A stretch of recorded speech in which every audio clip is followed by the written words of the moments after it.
पंतप्रधान नरेंद्र मोदी यांनी गुरुवारी देशातील कोरोनाच्या परिस्थितीसंदर्भात सर्वपक्षीय बैठक घेतली। कोरोनावरील लसीसंदर्भात सर्व पक्षांनी विश्वास दर्शवला आहे। त्यामुळे कोरोना विरोधातील लढ्याला आणखी बळ मिळाले आहे। वेगवेगळ्या राज्यातील मुख्यमंत्र्यांसोबत लस वितरणासंदर्भात चर्चा झाली। त्यांच्याकडून काही सूचनाही मिळाल्या आहेत। काही दिवसापूर्वी मेड इन इंडियाच्या माध्यमातून लशीवर काम करणाऱ्या वैज्ञानिकांशी चर्चा केल्याची माहिती मोदींनी यावेळी दिली। जगभरात लस निर्मितीची चर्चा सुरू असून जगाची नजर ही स्वस्त लस उपलब्ध करून देणाऱ्या लशीवर आहे। जगाच्या नजरा या भारतावर खिळल्या आहेत असेही मोदी यावेळी म्हणाले। आप सभी वरिष्ठ साथियों का बहुत बहुत आभार। इस चर्चा में आपने जो विचार व्यक्त किए, जो सुझाव दिए, मैं समझता हूं ये बहुत ही महत्वपूर्ण है। वैक्सीन को लेकर जो विश्वास इस चर्चा में नजर आया है वो कोरोना के खिलाफ देश की लड़ाई को और मजबूत करेगा। यहां जो प्रेजेंटेशन हुआ उसमें भी विस्तार से ये बताया गया कि कितने दिनों से प्रयास चल रहे हैं, क्या क्या चल रहे हैं, अब कहां पहुंचे हैं और किस मजबूती से हम आगे बढ़ रहे हैं। साथियों, इस बारे में बीते दिनों में मेरी सभी राज्यों के मुख्यमंत्रियों से भी लंबी बात हुई थी। टीकाकरण को लेकर राज्य सरकारों के अनेक सुझाव भी मिले थे। कुछ दिन पहले मेरी मेड इन इंडिया वैक्सीन बनाने का जो प्रयास कर रही वैज्ञानिक टीमें हैं, काफी देर तक उनसे बहुत ही सार्थक मेरी बातचीत हुई है। वैज्ञानिकों से भी मिलने का मौका मिला है और भारत के वैज्ञानिक अपनी सफलता को लेकर बहुत ही आश्वस्त हैं। उनका कॉन्फिडेंस लेवल बहुत ही मजबूत है जी। अभी अन्य देशों की कई वैक्सीनों के नाम बाजार में हम सब सुन रहे हैं, लेकिन फिर भी दुनिया की नजर कम कीमत वाली सबसे सुरक्षित वैक्सीन पर है और इस वजह से स्वाभाविक है पूरी दुनिया की नजर भारत पर भी है। अहमदाबाद, पुणे और हैदराबाद जाकर मैंने ये भी देखा है कि वैक्सीन मैन्युफैक्चरिंग को लेकर देश की तैयारियां कैसी हैं। हमारे भारतीय manufacturers, ICMR, department of biotechnology और ग्लोबल इंडस्ट्री के अन्य दिग्गजों के बहुत ही संपर्क में रहकर के तालमेल के साथ काम कर रहे हैं। आप एक तरह से मानकर चलिए कि सभी कमर कस के तैयार बैठे हैं। करीब करीब 8 ऐसी संभावित वैक्सीन है जो ट्रायल के अलग अलग चरण में और जिनकी मैन्युफैक्चरिंग भारत में ही होनी है। जैसा यहां चर्चा में भी बात आई, भारत की अपनी 3 अलग अलग वैक्सीन का ट्रायल अलग अलग चरणों में है। एक्सपर्ट्स ये मानकर चल रहे हैं कि अब कोरोना की वैक्सीन के लिए बहुत ज्यादा इंतजार नहीं करना पड़ेगा। माना जा रहा है कि अगले कुछ हफ्तों में कोरोना की वैक्सीन तैयार हो जाएगी।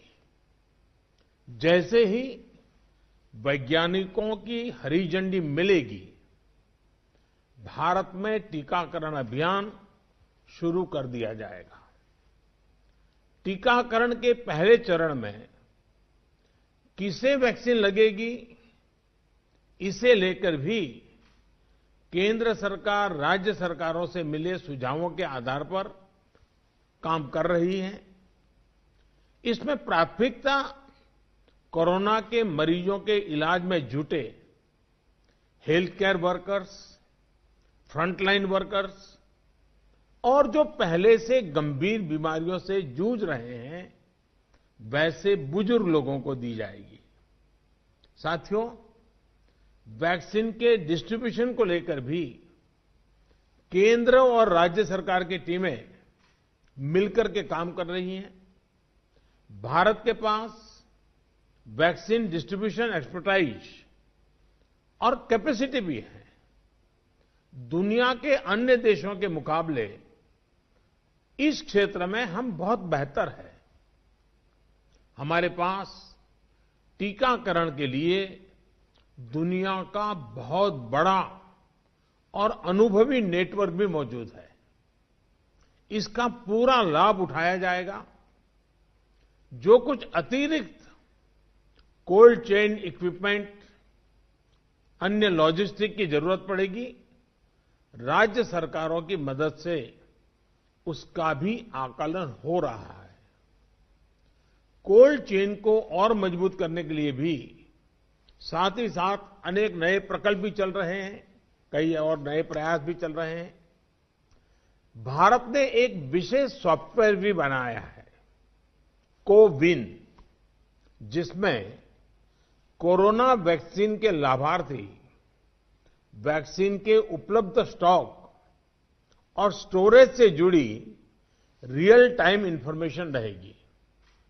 भारत में कोरोना वैक्सीन की रिसर्च से जुड़े दायित्व के लिए विशेष टास्क फोर्स का गठन किया गया था और वैक्सीन से जुड़े अभियान का दायित्व नेशनल एक्सपर्ट ग्रुप को दिया गया है। इसमें टेक्निकल एक्सपर्ट्स हैं, केंद्र सरकार के संबंधित मंत्रालयों और विभागों के अधिकारी हैं, प्रत्येक जोन के हिसाब से राज्य सरकारों के भी प्रतिनिधि हैं। ये नेशनल एक्सपर्ट ग्रुप राज्य सरकारों के साथ मिलकर के काम कर रहा है। राष्ट्रीय और स्थानीय हर जरूरत के मुताबिक फैसले नेशनल एक्सपर्ट ग्रुप द्वारा सामूहिक तौर पर लिए जाएंगे। साथियों, वैक्सीन की कीमत कितनी होगी, इसे लेकर भी सवाल स्वाभाविक है। केंद्र सरकार इस बारे में राज्य सरकारों के साथ बात कर रही है। वैक्सीन की कीमत को लेकर फैसला जन स्वास्थ्य को सर्वोच्च प्राथमिकता देते हुए किया जाएगा और राज्य सरकारों की इसमें पूरी सहभागिता होगी। साथियों, एक राष्ट्र के रूप में भारत ने जो फैसले लिए, जिस प्रकार भारत ने तेजी से वैज्ञानिक तरीकों को अपनाया, उसका परिणाम आज दिख रहा है। भारत आज उन देशों में है जहां पर प्रतिदिन टेस्टिंग बहुत ज्यादा हो रही है। भारत आज उन देशों में है जहां पर रिकवरी रेट भी बहुत ज्यादा है। भारत उन देशों में भी शामिल है जहां पर कोरोना की वजह से होने वाली मृत्यु दर इतनी कम है। भारत ने जिस तरह कोरोना के खिलाफ लड़ाई को लड़ा है, वो प्रत्येक देशवासी की अदम्य इच्छा शक्ति को दिखाता है। विकसित देशों, अच्छे मेडिकल इंफ्रास्ट्रक्चर वाले देशों की तुलना में भी भारत ने इस लड़ाई को कहीं बेहतर तरीके से लड़ा है और अपने ज्यादा से ज्यादा नागरिकों की जान बचाई है। हम भारतीयों का संयम, हम भारतीयों का साहस, हम भारतीयों का सामर्थ्य इस पूरी लड़ाई के दौरान अतुलनीय रहा है, अभूतपूर्व रहा है। हमने सिर्फ अपने ही नागरिकों की चिंता नहीं की, बल्कि हमारे देशों के नागरिकों को भी बचाने का हर प्रयास, अन्य देशों के साथ मदद करने का भी काम, हर संभव प्रयास किया गया। साथियों, फरवरी मार्च की आशंकाओं भरे, डर भरे माहौल से लेकर आज दिसंबर के विश्वास और उम्मीदों भरे वातावरण के बीच भारत ने बहुत लंबी यात्रा तय की है। अब जब हम वैक्सीन के मुहाने पर खड़े हैं, तो वही जन भागीदारी, वही साइंटिफिक अप्रोच, वही सहयोग आगे भी बहुत जरूरी है। आप सभी अनुभवी साथियों के सुझाव भी समय समय पर भी इसमें प्रभावी भूमिका निभाएंगे। आप सभी जानते हैं कि जब भी इतना व्यापक टीकाकरण अभियान चलता है तो अनेक प्रकार की अफवाहें भी समाज में फैलाई जाती हैं। ये अफवाहें जनहित और राष्ट्रहित दोनों के विरुद्ध होती हैं। इसलिए हम सभी दलों का ये दायित्व है कि देश के नागरिकों को ज्यादा से ज्यादा जागरूक करें, उन्हें किसी भी अफवाह में बचाएं। इसके साथ ही हम जानते हैं दुनिया में जिस प्रकार से कर्व बदल रहा है और चित्र कहां से कहां जाएगा कोई कह नहीं सकता है, और ऐसे में हमारे जो प्रूवन रास्ते हैं, प्रूवन हथियार है, उसको हमने कभी भी छोड़ना नहीं है।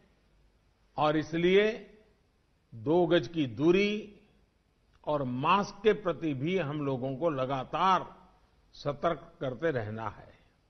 देश ने अब तक जो प्राप्त किया है, किसी भी तरह की लापरवाही उसे नुकसान पहुंचा सकती है। मैं सभी राजनीतिक दलों के महानुभावों से आग्रह करूंगा, हर एक को आज बोलने का अवसर नहीं मिला है, लेकिन मेरी प्रार्थना है कि आप लिखित भेजिए। आपके सुझाव बहुत काम आएंगे, आपके सुझावों को गंभीरता से लिया जाएगा और योजना में वो भी बहुत पूरक होंगे। इन सभी आग्रह के साथ मैं आज आप सभी का बहुत बहुत आभार व्यक्त करता हूं। आपने समय निकाला, बहुत बहुत धन्यवाद।